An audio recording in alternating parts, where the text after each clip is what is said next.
Yesterday morning, I got a text from my co-host Joe Mullinax, excited about the idea of Ty Jerome potentially joining the Memphis Grizzlies.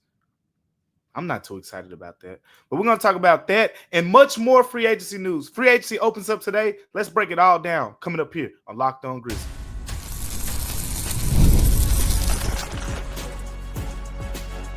You are Locked On Grizzlies, your daily Memphis Grizzlies podcast, part of the Locked On Podcast Network, your team every day. What's going on, everyone, and welcome back to Locked On Grizzlies, a Monday edition. On today, I'm Damichael Cole, beat writer for the Commercial Appeal right here in Memphis, Tennessee. Thanking you guys for tuning in to Locked On Grizzlies with me on today. We have a lot to talk about as free agency will open up later today, 5 p.m. Central Time, 6 p.m. Eastern. And we have a lot to unpack and uncover with the Grizzlies in terms of players who are currently members of the Grizzlies and players who may end up being members of the Grizzlies one day. But before we get into all those things, remember, today's episode is brought to you by FanDuel. Right now, new customers can get $150 in bonus bets when your first $5 bet wins. So make sure you go take advantage of that over at FanDuel. Make sure you continue to like, comment, rate, review, subscribe, all things Locked On Grizzlies. Me and Joe Mullinax, my co-host, who's getting a day off as he spends some time with his family right now. We appreciate all of the commentary that we've been getting on Locked On Grizzlies as the podcast continues to grow, and we have a lot to break down on today's show. We got a lot to talk about over the course of this week. Summer League beginning at the tail end of this week on into next week. I'll be out there for parts of Summer League, so a lot to kind of break down and be excited about as we get into the month of July coming up here on Locked On Grizzlies. But before we talk about all of the free agency hoopla, we're gonna talk about Ty Jerome. We're gonna talk about some other free agency notes as we get to this part of the year. But we got to kind of rewind it back to Friday as well. The Memphis Grizzlies rookies were introduced Friday evening at 6 p.m. We talked about the rookies a lot. And I just want to share some takeaways. I was there inside FedEx Forum. Many of you, I'm sure, have looked at the rookie introduction press conference video. If you haven't by now, it's all over YouTube. So YouTube, wherever you go watch the videos, it's up. It was about 24 minutes. We had Zach Kleiman, Dwasi Isalo, and all three rookies, Cedric Coward, Javon Small, and Jamon Mashak were all there. So it was one of the first opportunities to talk to those guys. It was the first time we talked to Isalo since he became the permanent head coach for the Memphis Grizzlies and got his promotion. But a couple things that stood out through the rookie introductions. I want to start with Cedric Coward. And the number one thing that stood out to me about him is this guy's got a lot of personality to him, which is going to bode well, right? Because he's a guy who, again, he's the 11th pick. And there's going to be a lot of expectations that come with the potential. Me and Joe Mullinax are both speaking highly of this guy, of what we think he could be. We'll see, how that tends to play out. But when he walked in, to the media room, the press for the press conference, he walked in, he's smiling, he's waving at the media. He says, "Hey, everybody," and he was the only one to do that. And quite frankly, in all the rookie press conferences or whatever you want to call them, the draft introductions that I've been here since covering the Grizzlies, I don't ever remember a rookie like just smiling at the entire media and waving and saying hey to them all. So bubbling personality indeed. He was smiling a lot of times when he was answering the questions, but you could tell he also has that other gear that's going to get flipped to when he's on the floor. So hopefully we get to see him in Summer League. We've talked about it on here. Shout out to the Everydayers. You already heard us talk about this, but if you haven't, Cedric Coward right now has been technically doing 1-on-0 work, meaning he has to get the 5-on-5, has to get contact on that shoulder. And once he passes that step, he'll be cleared to play in basketball games. So that's why right now he's still what the team is calling TPD for Summer League, to be decided. So we'll see, how that plays out for him as well. Javon Small and Jermaine Mashak, they were both asked similar questions in terms of underrated skills. And for Small, at least, you hear a lot about the defense, you hear a lot about the athleticism and things like that. And he was like, I scored in college pretty much because I had to, but I feel like I'm a pass first guy. And if you've been following the Grizzlies for a while, we've heard that before. There's a point guard who wears number 12 for the Memphis Grizzlies who said that same sentiment for years. But with that being said, again, Javon Small, we know about the scoring, right?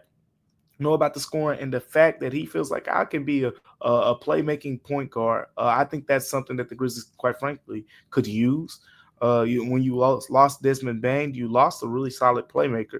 There are a couple other potential Grizzlies free agents that we'll talk about later in the show that have playmaking ability too that the Grizzlies have lost. So adding in Javon Small, that's something as we start to talk more about Summer League at the end of the week. I'm looking forward to seeing him run the show, with those guys down in Summer League and seeing what he does with that opportunity. And then number 3 for me was when with Meshack. And Meshack basically said that I can shoot better than a lot of people think. That's what he said. And me being a Tennessee Vol, I just gotta throw that in there. You know, go Big Orange, baby. But that's neither here nor there. But anyways, I watched a fair bit, of him in college, and I remember when he came in, and he wasn't the most heralded recruit, but he had some, I think it was 4 stars. Like he had some credibility to his game, and progressively over the years got better, became a starter, team captain, just all around one of those guys where you feel like was a good representative of what Rick Barnes wanted at Tennessee. But he was always known kind of for his defense, the hustle plays, and things like that. He made a couple big shots from time to time. But he said, in college, I wasn't asked to shoot a high volume of 3-pointers, which he wasn't. He played with Chaz Lanier, he played with Dalton Connett, and he played with several other guys who could really put the ball in the basket, at least from 3-point range. And he wasn't one of those guys that was relied on to be that type of player. And he basically said that, going into a new system, if I get more volume and things like that, I feel like that's an underrated skill to my game. And if he's right, Javon Meshack comes to the Memphis Grizzlies and he's knocking down 3-pointers at a 36. He doesn't even have to shoot outrageously good. 36% clip on good volume. They won.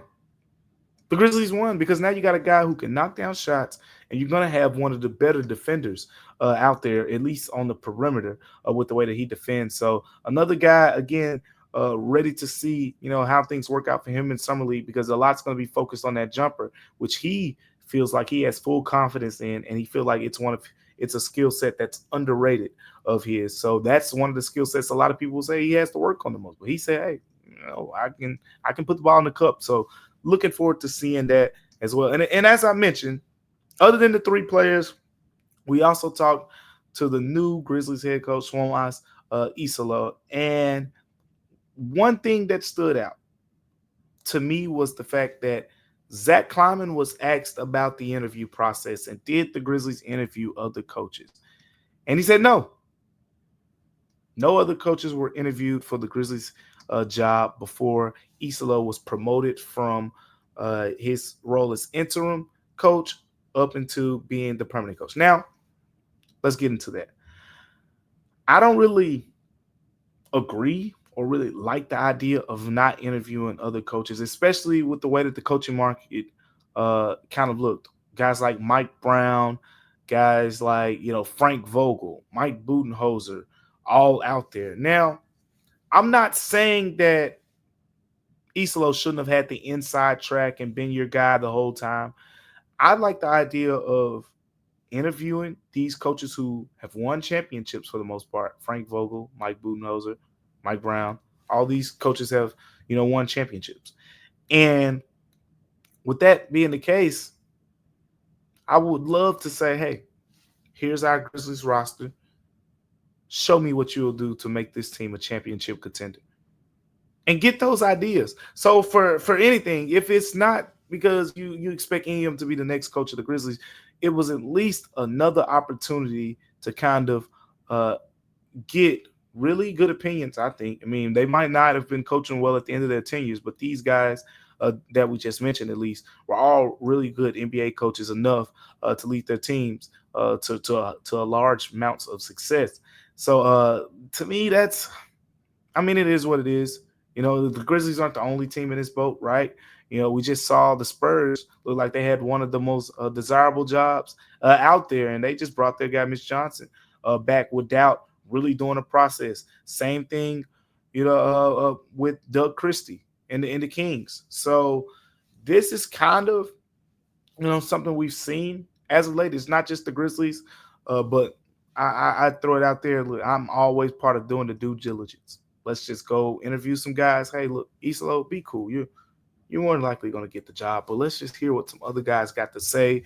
Maybe they'll add some good input on some things that we never heard before in terms of making this team better. But that's neither here nor there. Speaking of making this team better, my co-host Joe Molex thinks that Ty Jerome can make this Grizzlies team better. I'm not really feeling that one as much, but we're going to talk about that coming up here next on Locked On Grizzlies. But before we get to that, today's episode of Locked On Grizzlies is brought to you by FanDuel. Look, summer sports are in full swing, and whether you're all about baseball under the lights, golf on the green, or high-stakes soccer action, FanDuel is the best place to make every game even more exciting. I'm talking about, look, you're already following the action, so why not make it a little more thrilling? And with FanDuel, you can get in on the game while your friends are getting sunburned at the beach. Look, I've been using FanDuel to track my favorite matchups and apps, and it keeps it fresh with new daily promotions. And it's also easy to use. It's a fast payout, and it makes even regular season games feel like must-watch games. You got to go take advantage of this. Of course, I always talk about me. It's all about the same game parlays for me. I know some people like to do live bets. FanDuel gives you all those opportunities. So if you're new to FanDuel, new customers can bet just $5 and get $150 in bonus bets if your first bet wins. Open the FanDuel app today or visit FanDuel.com to go over and get started. The Memphis Grizzlies in the market for another guard. Is that really a possibility? Mark Stein brought up the idea, potentially, that the Grizzlies could be in the market for another guard. In his Substack, where Mark Stein does terrific work, just keeping people on the loop of what's going on around the NBA, really good inside information. And in his Substack, he wrote, Charlotte and Memphis are two teams that keep coming up as likely suitors for Ty Jerome, who is now regarded as a lock to leave Cleveland to find the deal he is known to be seeking that starts at or at worst adjacent to the full 14.1 mid-level exception. So basically, Ty Jerome's leaving Cleveland, which shouldn't be much of a surprise. We saw the Lonzo Ball trade. Yeah. He's expecting to get close to the $14.1 million mid-level exception, something like that. Okay. Now let's start here. I'm gonna preface it, and I'm gonna be short because this ain't about the preface it. We just got to get to the point.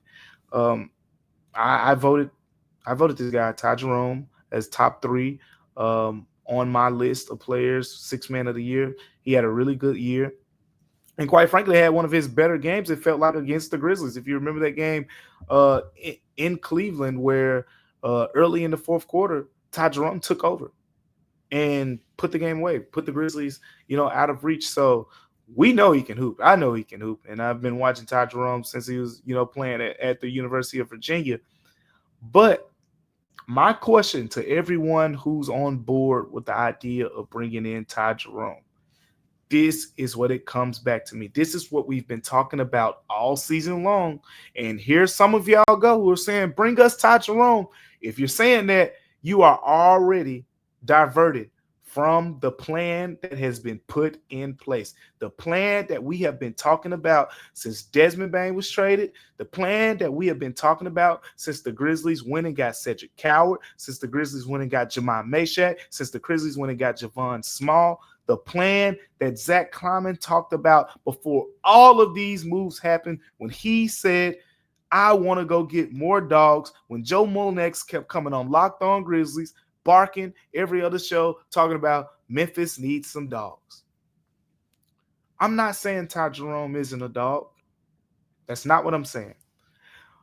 I'm pointing out the fact that the Grizzlies are clearly identifying certain archetypes, certain types of players that they want to put on this roster around Ja Morant, around Jaren Jackson Jr. to best equip them to win and compete for a title. Listen to those last few words again. To best equip the Grizzlies to win or compete for a title. I don't think Ty Jerome does that. I think he's a really good player. I think there are some things that he does well that this Grizzlies team needs, particularly the shooting. This is a 40% three-point shooter. And I've been saying it as loud as many of you. They need shooters on this team.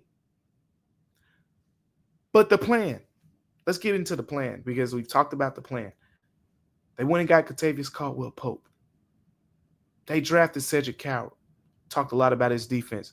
Jamal Meshack drafted him, last pick of the NBA draft. He averaged 6 points a game in college. He drafted him because of his defense. Jalen Wells is a big part of the future of this Grizzlies team, in most part because of his defense. Ty Jerome, as the Grizzlies like calling, as we saw Ja say after that win against the Miami Heat, Ty Jerome, for lack of a better word, is a pigeon on the defensive end. And I say that knowing how talented of an offensive player he is, but I'm going back to the point. We're talking about players who are going to best equip this team to win or compete for an NBA championship. Ty Jerome is not a good defender at this point. Ty Jerome is the same player. If you remember when we saw Tyrese Halliburton hit all those buzzer beaters, it was that game against the Cleveland Cavaliers where if the Cavs would have been able to stop the time, they would have called a timeout. They would have took Ty Jerome out of the game for a defense for offense substitution. He would have got taken out of the game. But since he wasn't taken out of the game, Tyrese Halliburton had a mismatch. You remember the shot. I don't got to go in. It's the shot he hit against Cleveland. Top of the key, step back with Ty Jerome Gardner. Easy bucket. Very little resistance. But I'm not trying to just, rank. Like I said, Ty Jerome can hoop. And quite frankly, he's going to make a bunch of other teams better. But the Grizzlies, to me, are not the perfect fit. You go through his last 4 playoff games. Like they played, that series against the Pacers. And he had the 21-point game, 8 of 20 shooting from the field. I think he had 8 assists in that game. But after that, Ty Jerome's stats were 2 points, 2 points, 7 points, 8 points, 1 of 14 shooting, 1 of 8 shooting, 2 of 3, 3 of 5. The minutes went from 28 minutes, then 13, then 18, then 11 minutes. This playoff performance is what the Grizzlies are trying to get away from. And then here's the other thing. If you're bringing in Ty Jerome, because, again, this isn't about me thinking bad of Ty Jerome. This is me thinking bad about the fit in Memphis for Ty Jerome based on the direction that the Grizzlies are going right now. If this is the old next-gen Grizzlies 2022, 2023, and you're saying Tyus Jones is leaving, we need a replacement, let's bring in Ty Jerome, I'm loving it. I'm loving it at the time because guess what? Tyus Jones wasn't someone that we thought of as some stout defender either. But this version of the Grizzlies, where Zach Kleiman has brought up the idea of, look at Oklahoma City on the defensive end. Look at Boston a year before that on the defensive end. Look at how those teams get after it. If you go get Ty Jerome and you sign him for a mid-level exception, if you go do that, to me, he has the offensive talent to be in the closing lineups. John Morant's going to be in the closing lineup. So now you're potentially in a situation where you got Ty Jerome and John Morant in closing lineup, and then maybe Jalen Wells, Contavious Caldwell, whoever that other person is going to be a really good defender. But the point is, you're back in the same situation where the Grizzlies felt with Ja Morant and Desmond Bane, the defensive potential was kind of limited. You think the defensive potential wouldn't be limited with Ty Jerome and Ja Morant? If you want Ty Jerome, should have just kept Desmond Bane. Should have just kept Desmond Bane. It's that simple to me. It's not a disrespect to the player. It's a disrespect to the fit. It's not a fit. He does not fit the direction that the Grizzlies are going. Unless he turns into some stout defender next year, then boom, they won. If Ty Jerome comes back being a better defender than we ever see him be at this level, then that's that. But based on what we know, based on what we saw, I'm not a huge fan of the Grizzlies using their mid-level exception on this. And who's to say they're going to have the 14.1 mid-level exception anyway? It's very unlikely. We talked about the idea that with Jaren Jackson Jr., they want to use cap space to renegotiate and extend his contract. And if that's the case, the Grizzlies will have like $8.8 million mid-level exception, which is roughly about, a little bit more than $5 million less. So there will be other teams that have the full MLE 14.1 taxpayer MLE that can essentially pay more than the Grizzlies. So look, let me know what you guys think. And Damichael, you're tripping. Hey, we need Ty Jerome. We need those buckets, whatever. Let me know. If you're on the side of me, if you're picking up what I'm putting down, let me know as well. Because look, it starts with defense for me. And I can get into some names later. Like I know some people may be saying, okay, well then, who do you want then, Damichael? And I'll look for the sake of time, because we got some other stuff to talk about in the third segment. For the sake of time, I'm just gonna throw one name out there, and it's the one name I've been saying a little bit. And hey, he's injury prone, but Malcolm Brogdon is more of the idea, because guess what? He can shoot. Malcolm Brogdon can shoot too, just like Ty Jerome can. He can shoot, but he can play defense better. He's gonna slide those feet, and he can be a tone setter on that end. He's more of what this team is kind of pushing towards. Like if you put him in the closing lineup, now you have another guy who could play two ways. And the Grizzlies, quite frankly, I'm looking at it like this. They want to be in situations where, okay, Ja is not regarded as, a great defender in this league already. We don't want to have anyone else on the floor, at least on the perimeter, that we feel like is a league average or below league average. I'll say that, below league average defender. And in this case, Ty Jerome would be that. So I'm not really a big fan of the move. Let me know what you guys think as well. Coming up here next on Locked on Grizzlies, we got to get into some other Grizzlies free agency notes. So make sure you stay tuned for that coming up here on Locked on Grizzlies. Free agency starts today at 5 p.m. Central Time and 6 p.m. Eastern Time. So I'm excited. But at the same time, this is that time of the year. I got to get my hair cut this week. So I gotta kind of consult with my barber. Like, hey, we got to kind of make some type of arrangement. If some news breaks, I might, look, it gets tough around this year. Free agency week is always tough for me, but at the same time, it's fun. It's super exciting, and it's exciting for you guys too. But let's get into some notes real quick as we talk through free agency in particular. Number one, we're going to start with what the internal things, and that's Santi Aldama. Yesterday was the deadline for teams to pick up team options, for players to pick up or decline, options. And also a lot of teams took it upon themselves yesterday to extend, qualifying offers to making their players restricted free agents, From the Grizzlies standpoint, to my understanding, Yugi Kawamura did not get one, so he'll be an unrestricted free agent. Cam Spencer did get a qualifying offer, which makes him a restricted free agent. And then Santi Aldama, which is the big fish of that group, he got a qualifying offer, making him a restricted free agent. Now, Santi Aldama is free to talk starting at 5 p.m. Central Time. He will be free to talk to the rest of the league at that time and start to negotiate other contracts if he wants to look at other opportunities, which to my understanding, I don't see why that wouldn't be the case since we've gotten this far.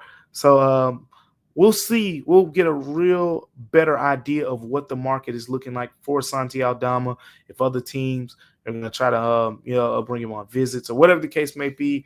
But we're about to learn a lot more about the Santi Aldama market coming up here soon. And I'll just add this too to avoid any confusion. With Jaren Jackson Jr., uh, this does not mean he could talk to other teams. Jaren Jackson Jr. is still under contract another season for the Memphis Grizzlies. So we've talked about this whole renegotiation and extend thing, but Jaren's talks are still at this point limited to the Grizzlies. So there's that, and we'll see how the Jaren situation continues to process as well. And the other thing is Luke Kennard. If you watch the Grizzlies draft introductory press conference, or if you just seen the players holding the jerseys, you probably noticed that Javon Small was holding up a very familiar number, and that was number 10, previously owned by one Luke Kennard. Again, I love shouting out the everydayers, man, because you guys, I feel like when you see some of this information, you could just say, man, we already knew about that. And it's good for you. Y'all just found out, but we already knew about that. We tuned in on Locked On Grizzlies or Commercial Appeal or Twitter or whatever the case may be, but we knew that. But anyways, all that to be said, we've talked about the idea that the Grizzlies are very unlikely to bring Luke Kennard back, considering that the number 10 is already belonging to someone else. Do with that info what you will. But it just always felt that, again, I'm going back to this whole thing about Ty Jerome because I want people to know that I'm consistent on this, and the moves that the Grizzlies have made so far have been consistent with this idea. The previous Grizzlies, Luke Kennard made much more sense, but again, they're going to this new identity. They want switchable guys out there on the perimeter, defensive versatile players who can also shoot the basketball. They're not trying to take away their shooters. They still want shooters, but they want guys who they feel like are more equipped to wreak havoc on the defensive end. That was not Luke Kennard. Luke Kennard does not fit this upcoming version of the Grizzlies no longer. Now let's get into some names. That's what people like to hear. What are some good free agent names out there? What are 3 notable moves? And we'll talk about those 3 players, but we'll talk about the moves first. There were some moves out there in the NBA. We talked about these team options and things like that.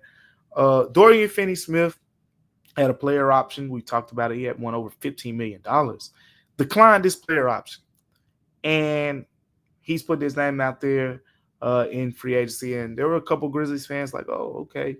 Because remember, it wasn't just I reported it, and there's several other reporters reported it as well. The Grizzlies had interest in getting Dorian Finney-Smith all the way back in January.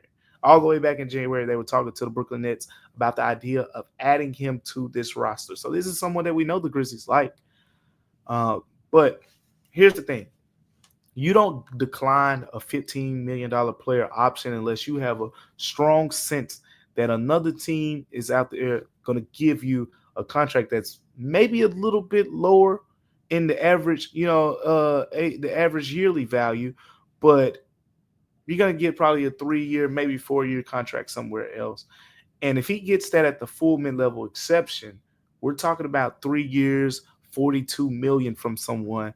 And again, if the Grizzlies are able to renegotiate and extend with Jaren Jackson Jr., then they only will have access to the mid-level exceptions that's worth close to $9 million. So if that's the case, like, again, if they don't extend Jaren, there are some potential, I guess, positives, so to speak, in terms of the Grizzlies could be a taxpayer mid-level exception team, and they would have the full $14.1 million. But right now, we're expecting the Grizzlies to have around an $8.8 million mid-level exception, which would essentially take them out of the running for a guy like Dorian Finney-Smith, unless the Grizzlies were able to maneuver a sign and trade, which I am 100% not ruling out. So we're going to follow up on the Dorian Finney-Smith talk. We're going to see what's going on over there. But that is a name that I think makes a lot of sense for the Grizzlies. And he did in January. He probably will now, but he will have a lot of suitors. So we'll see what his market looks like. Another name was Mo Wagner out in Orlando. The Magic declined his option. This is more of an offensive big. We talked a little bit about the idea of the Grizzlies adding a big, especially right now with Zach Edey not going to be back probably by the beginning of the season. You got Brandon Clark, really good player, a little bit undersized overall. Jay Huff, tall, he can shoot the basketball, but wasn't really a really good rebounder and things like that. Mo Wagner gives you a different type of big that you put in, very skilled offensive player. Um, he's going to have a market, and quite frankly, it sounds like Orlando wants to bring him back. So we'll monitor that one as well. The last name that I want to throw out here is DeAndre Ayton. I just haven't seen this much. A player who signed essentially a 4-year max deal, and then now he's on the last year of that deal, and it's getting bought out. Like the Portland Trailblazers are about to buy out pretty much a maximum contract, which is very rare. Very, very rare to say the least. But the thing about that is DeAndre Ayton is free to sign with any team in the NBA, second apron, first apron, luxury tax team that's operating over the cap, under the cap, doesn't matter. He's free to sign anywhere in the NBA. Again, we talked about the Grizzlies' big situation with Zach Edey, being hurt with Brandon Clark. Again, he's coming off an injury as well, but also being someone who's quote unquote undersized, so to speak. Maybe do you get involved with DeAndre Ayton? Look, the price is going to be the price. I think he's going to get the full mid-level exception for someone. So that's another example of a player. If the Grizzlies wanted to make that happen, they'd have to get a little bit aggressive in their pursuit. But we're going to talk about many more free agents. We're going to re-see. Look, I'm expecting some moves to jump on the first day. And we'll see what kind of happens on the first day so we can give ourselves something to talk about going into the next show. So, look, it's free agency. Just be ready. Expect the unexpected. It's going to be a lot going on here in the next few days. So we're going to make sure we have you covered with that. But thank you for making Locked On Grizzlies your first listen today. For your second listen, find the Locked On NBA podcast where there is no offseason. Doug, Matt, and Hayes keep you up to date on contract negotiations, rumors, and everything you need to be the most informed NBA fan. Find Locked On NBA on YouTube or wherever you listen to podcasts. Part of the Locked On Podcast Network. Your team every day. Thank you guys for tuning in to Locked On Grizzlies with me on today. You're going to be back with me on tomorrow, so I hope that's a good thing. It's going to be me and you guys back tomorrow as we break down the first day of free agency, the latest on the Grizzlies players. Look, I got to get out here. I'm going to be trying to find out what's going on. We're going to see what's going on out here, and we'll be back on Locked On Grizzlies to break everything down. But until then, remember that Locked On Grizzlies is free and available wherever you get podcasts. I'm Damichael Cole, and we'll see you on Locked On Grizzlies.